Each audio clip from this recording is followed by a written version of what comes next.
Hey everyone, welcome back to the channel. So, I was just scrolling through Reddit the other day, like a normal person, and I stumbled across this thread that was like the creepiest thing I've ever read. And it got me thinking, why not share the terror with all of you? So that's what we're doing today. Diving into the dark corners of Reddit to bring you the top 10 most disturbing stories that will keep you up at night. Alright guys, buckle up because this first story is a doozy. It's about this babysitter, right? Seems normal enough, taking care of these two little kids. But then things start to get weird. The parents had one of those nanny cams set up, the ones disguised as like a teddy bear or something. So they're watching the footage later that night and everything seems fine at first. The babysitter is playing with the kids, reading them stories, all that jazz. But then, the kids are asleep, and the babysitter starts acting strange. Like, really strange. She's whispering to herself, staring at the camera, and then she starts doing this creepy little dance. The parents are totally freaked out, obviously. They call the babysitter immediately, like, what the heck was that? And the babysitter, she just starts laughing, saying she was just messing around.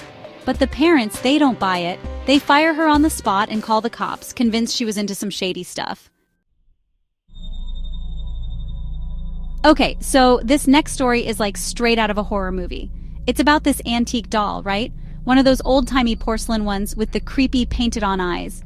This girl, let's call her Sarah, finds it in her grandma's attic after she passes away. Sarah's like, oh, this is kinda cool, and decides to keep it.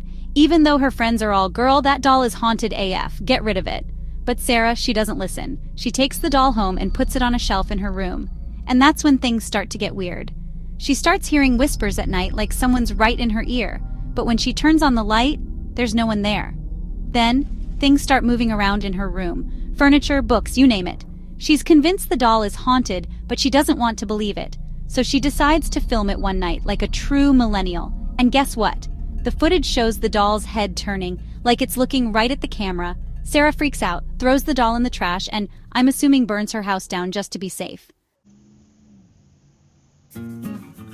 Okay, this story is seriously messed up. It's about these two college roommates, let's call them Emily and Jessica. They're best friends, inseparable, like two peas in a pod. One day, Emily comes home from class and Jessica is just gone. Her stuff is still there. Her phone's on the nightstand. But Jessica is nowhere to be found. Emily's freaking out, obviously. She calls all of Jessica's friends, her family, but no one has seen her. She calls the cops, but they're like, well, she's a college student, maybe she just went on a bender. But Emily, she knows something's not right. She starts going through Jessica's stuff, looking for any clues. And that's when she finds it. A journal hidden under Jessica's mattress. Emily opens it up and starts reading. And it's filled with all these creepy entries about someone watching Jessica, following her home, knowing her every move. Emily's blood runs cold. She realizes that Jessica wasn't just missing, she was taken. Chapter 4. The Creepy Neighbor. You ever get those weird vibes from someone like you just know something's off about them? That's what this story is all about. It's about this guy, let's call him Mark, who lives in this quiet suburban neighborhood. He keeps to himself, never talks to anyone, and his house is always dark. People in the neighborhood just assume he's a little eccentric, a little off, But then, one day, a new family moves in next door, and they start to notice some really strange things about Mark. They see him watching them through the windows, following them in his car, and leaving weird gifts on their doorstep, like dead flowers and roadkill. The family is totally creeped out, but they don't know what to do. They try to ignore him, but he just gets bolder. One night, the family's dog disappears. They suspect Mark, of course, but they have no proof. So they install security cameras around their house, hoping to catch him in the act. And what they capture on camera is way more disturbing than they could have ever imagined. Chapter 5. The Abandoned Asylum. Okay, this story is not for the faint of heart. It's about this abandoned asylum, one of those old, crumbling ones you see in horror movies. A group of friends, because that's always a good idea, decides to explore it one night. They sneak onto the grounds, armed with only a flashlight and their iPhones, ready to capture some sweet, sweet Instagram content. As they're walking through the asylum, they start to hear weird noises, whispers, screams, laughter echoing through the hallways. They tell themselves it's just the wind, but deep down, they know something's not right. They keep going deeper into the asylum, and that's when they see it. A figure standing at the end of the hallway. It's tall, shadowy, and it's just staring at them. The friends freeze, too scared to move. The figure starts walking towards them, slowly, deliberately. They turn and run, screaming their heads off, the figure hot on their heels. They manage to escape the asylum, but they swear they'll never go back. Chapter 6, The Stalker. This story is the stuff of nightmares. It's about this woman, let's call her Melissa, who starts noticing that someone is following her. At first, she thinks it's just her imagination, but then she starts seeing the same car everywhere she goes. She's driving home from work one night and she sees the car again, following closely behind her. She tries to lose it, but the car just keeps following. She pulls into a gas station hoping to get some help, but the car pulls in right behind her. She's terrified, trapped. She locks her doors and calls the police, her voice trembling with fear. The car speeds away, but not before Melissa gets a good look at the driver.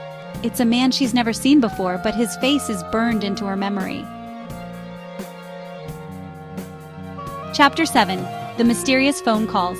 This story is short, but it's definitely creepy. It's about this guy who starts getting phone calls from a number he doesn't recognize. He answers the phone, but all he hears is static. He hangs up, but the calls keep coming, day and night. He tries blocking the number, but the calls still come through. He's starting to lose his mind, convinced that someone is stalking him. One day, he decides to answer the phone and demand to know who's calling.